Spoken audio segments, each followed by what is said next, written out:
சுனன் கிரந்தங்களிலே பதிவான ஹதீஸ், புதிதாக உருவாக்கப்பட்ட அனைத்தும் வழிகேடு என்பதா. ஏன் ரசூலுல்லாஹுவை புகழ்ந்து ஹஸ்ஸான் இப்னு சாபித் ரலியல்லாஹு அன்ஹு மஸ்ஜித் நபவியிலே கவி பாடவில்லையா? நபியை புகழ்ந்து என்ன கவிதைகளை பாடினார்களோ அதை நாம் நமது தலையின் மீதும் கண்ணின் மீதும் வைத்துக் கொள்கிறோம். இங்கே நாம் கேட்கக்கூடிய கேள்வி என்ன?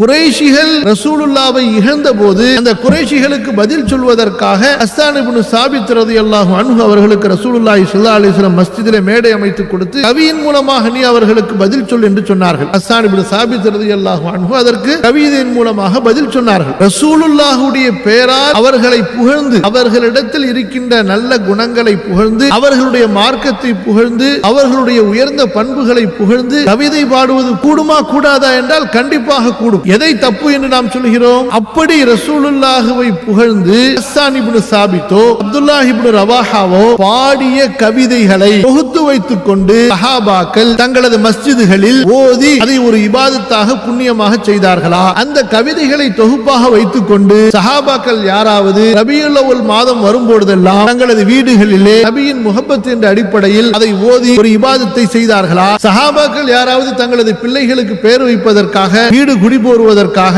அல்லது வேறு பல வைபவ நிகழ்ச்சிகளுக்காக இந்த சஹாபாக்களே ஓதிய அந்த கவிதைகளை தொகுத்து வைத்து ஓதி வந்தார்களா? நீங்கள் கூறுங்கள். யாரை கேட்டாலும் அப்படி இல்லை என்று சொல்வார்கள். அப்ப சஹாபாக்கள் அப்படி செய்யவில்லை என்று இருக்கும்போது நீங்கள் எப்படி இதை செய்ய முடியும்?